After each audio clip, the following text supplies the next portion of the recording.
He had all but quit smoking, and this was his one concession a day, 1 cigarette in the afternoon. I dialed. He answered on the first ring. Hello? Hello, I said, smiling. Violet, hi. How are you? I'm great, I lied. Caught up on a bit of rest, and I thought I'd return your call and take you up on your offer if you're still free. He laughed. You bet I am. Several hours passed. I began to feel the need to eat again as I was preparing for my date. I was applying my mascara when I noticed that my eyes had begun to change again. I finished what I was doing and then took the rest of Patricia's brain out of the refrigerator to warm. I finished getting ready and then put the Ziploc bag in my microwave oven for a few seconds so that its contents would be close to living body temperature. Matthew would be here soon, so I needed to eat quickly and then be sure I brushed my teeth. There was no way what was in that bag could pass for anything but what it was, and he was coming to take me out to dinner, so either way, it was in my best interest that my little snack was consumed before he got here. I bit into it, but spit the piece back out. I couldn't eat it. I knew immediately it wouldn't help. I needed living tissue. No, I moaned. I stood there holding the chunk of brain in my hand, my discarded bite in the other, and I wanted to cry. Instead, I drew a deep and very voluntary breath, and then let it out in a heavy, disheartened sigh. I don't know how long I stood there, but I knew I'd done that thing I referred to as coming unplugged again. I heard the knock that served both to give me a start as well as to galvanize me into action once more. I put the inedible organ pieces back into the Ziploc, sealed it quickly, grabbed a spare plastic shopping bag from the bunch I used as liners for the small garbage cans in the bedroom and the bathroom. I put the Ziploc inside and then tied it closed before tossing it into the garbage. When I opened the door, Matthew was there, smiling that smile that lit even his dark eyes. He had a dozen deep red roses. Hello, beautiful, he said as he offered me the flowers. I smiled and took them. They're gorgeous. I turned away to set them on the counter and retrieve a vase as he moved in behind me and wound his arms around my middle, placing a kiss on the outer shell of my ear. I've been missing you. I put my hands over his and leaned back against him for a moment, letting my eyes slip closed. He kissed my temple. Your skin feels nice and cool, he said, kissing my cheekbone. I opened my eyes again, eyes I knew were beginning to fade to that otherworldly silver color again. I tried to seem relaxed, and though I felt so tense I could have passed for a corpse after rigor mortis had set in, I kept my muscles loose and offered him a gentle, throaty laugh as I turned my head and brushed his lips with my own. Let me put these in some water before they wilt, and then maybe after dinner you can help me to warm up a little. His chest rested against my back, and I could feel Matthew's heart give an excited little flutter in response to what I just said. I was getting hungry. I managed to get the roses taken care of, and then retrieved my purse from the hall closet. I caught a glimpse of myself in the mirror and froze momentarily. I was so pale I was almost blue, and my eyes were still fading. I looked beautiful, yes, but now I looked beautiful in the way that nature's predators often do. No help for it now, I thought. I went back to Matthew, who was waiting patiently by the door. His smile didn't fade, but his eyes studied me questioningly. I smiled back disarmingly at him and tilted my head, waiting for the questions to begin. A little line appeared between his brows. I didn't know you wore contacts. The color is really interesting, but you do realize your natural eye color is beautiful. You don't have to change yourself for me. I already think you're perfect. Relief washed over me. Oh, it's just to try something different. I like to try new things. The line between his brows eased, and he closed the small space between us. You're amazing. Do you know that? Since you told me that a time or two before, I do, I said, smiling. He kissed me then, and I even forgot my hunger in his arms. His hands stole up to frame my face and then plunged themselves into my hair. He made fists of his fingers and gently pulled until my head was tilted backward, and he nipped at my throat. I moaned and molded my body to his.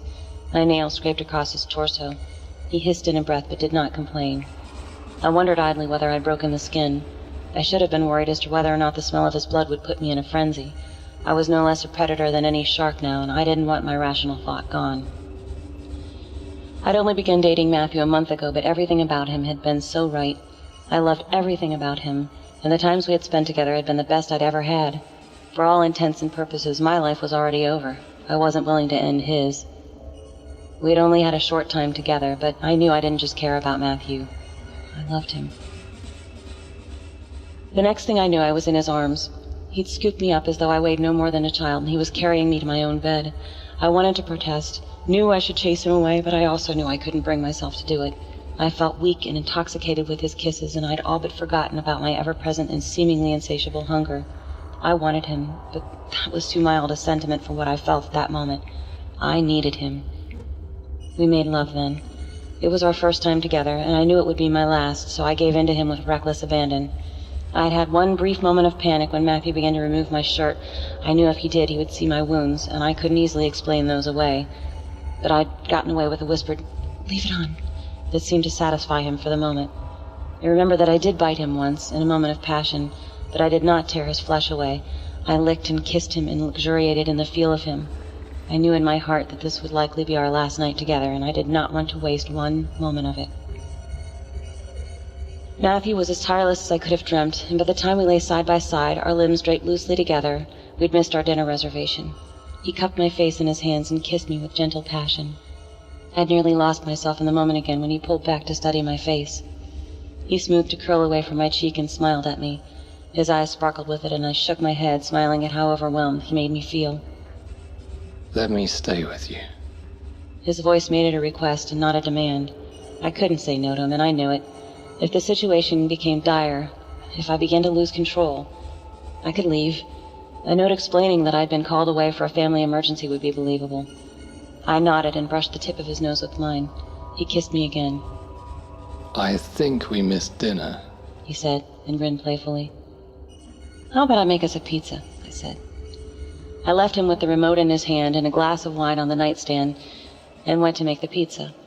It took me 20 minutes in all, 10 to preheat and 10 to bake. I cut it and put 2 plates and some napkins on a tray and carried our makeshift dinner back to my room. Matthew's eyes were closed, and in the dim flickering light of the television, I thought he'd fallen asleep. I put the tray down by his side of the bed, I liked the sound of that, and sat next to him. I touched his cool brow, leaned forward to kiss him, and then realized something was not the same. Matthew was not breathing. I sat bolt upright, my eyes wide. I yanked the sheets back off his body, and I could see now where I'd scratched him. That hadn't broken the skin, but there were 4 red marks in his torso, leaving an angry red trail. But I had bitten his shoulder, too. I bent close to examine the spot, and there was one small smear of blood where one of my canines had pricked him shallowly. "Oh, God," I whispered. Both of my hands flew to my mouth, and I felt my eyes filled with tears. I hadn't known until that moment that I could still cry. I curled into a ball beside Matthew's body, my head on his unmoving chest. I had no idea how long I stayed there, but I knew that I'd let myself come unplugged again. I lifted my head, my eyes swollen and burning, and looked at the clock. It was 11:30. When I looked back at the only man I'd ever loved, the one I'd inadvertently murdered, I gasped in a shocked breath. Matthew smiled at me. And though the smile still lit his eyes, there was something different about it. Something predatory. I'm starving, he said. I made you a pizza, I said lamely. He shook his head. I think I need something else. His smile grew, and there was true malice in it. How late do you think Domino's would send a pizza delivery boy? My answering smile must have reflected my overjoyed relief, because he reached up and lovingly brushed an errant lock of hair from my forehead. I bit my lower lip and took his hand in both of mine. I opened his fingers, and raising his hand to my lips, I kissed his palm. "Let's find out," I said.